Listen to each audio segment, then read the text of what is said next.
Hello and welcome to the chapter on race and ethnicity. We're going to talk about the definition of race and ethnicity and make sure you know the difference between these two terms.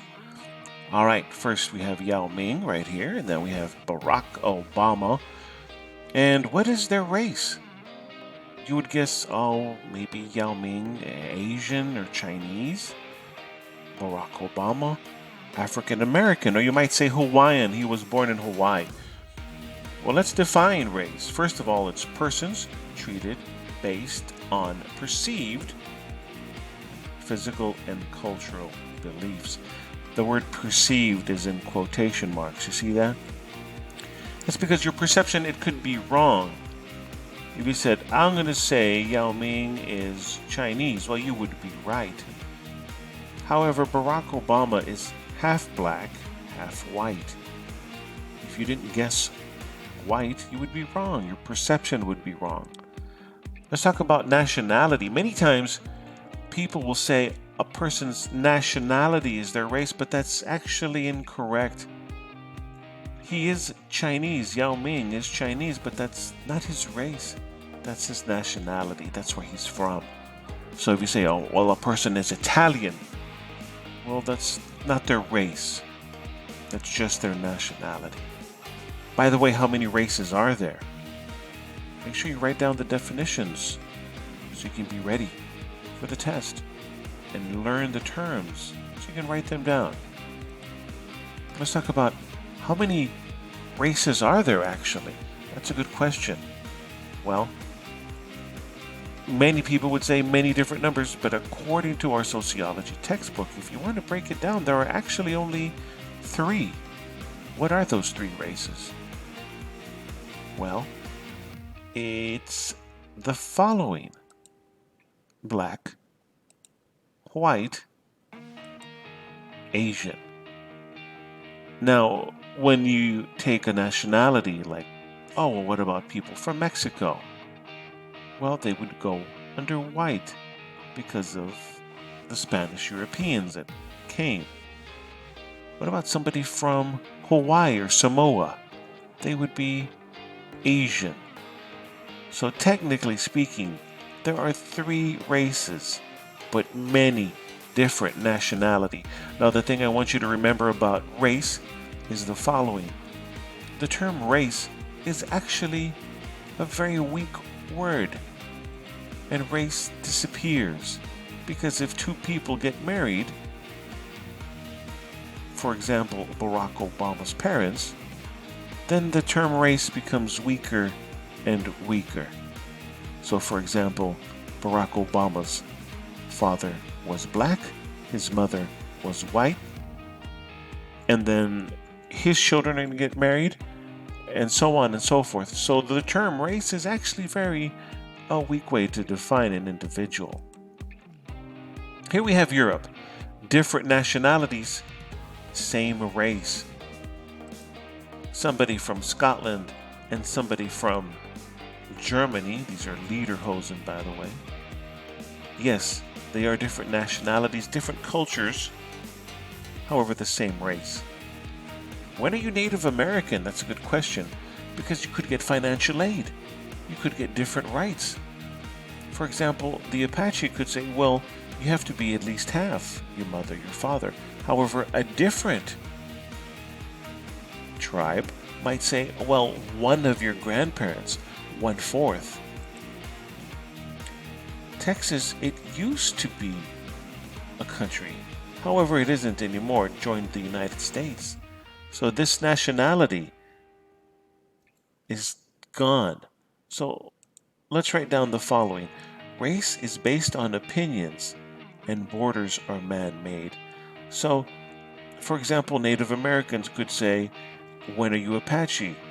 Well, one of your parents. However, a different tribe would say a different definition. So, make sure you learn and remember the following. Race is based on opinions and borders are man-made. Let's talk about ethnic groups.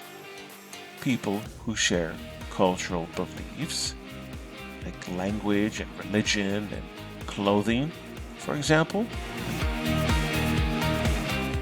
Hypothetically, though, let's say that someone speaks Spanish and they are white.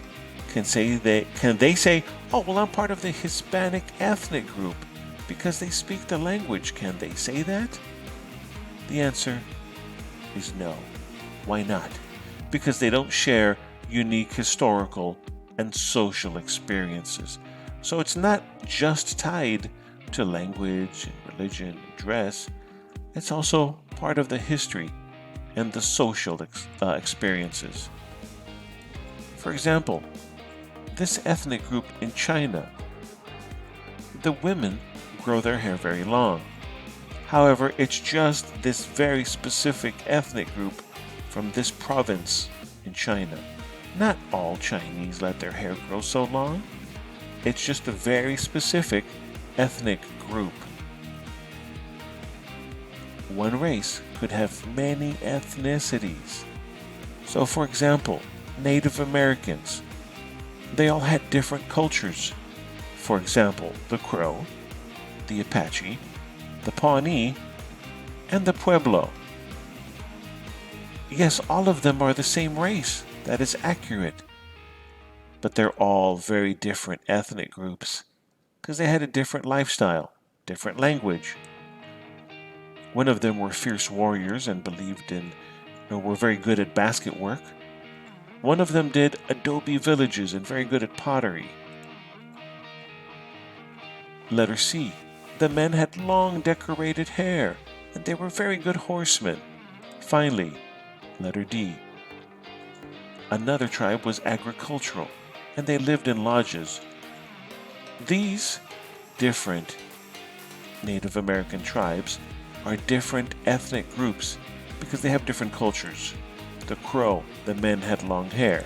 The Apache, they were fierce warriors. The Pawnee, they were very agricultural. And Pueblo, they lived in adobe villages and very good at pottery. So don't confuse the concept of ethnicity with race. Remember, these four tribes, same race, different ethnic groups.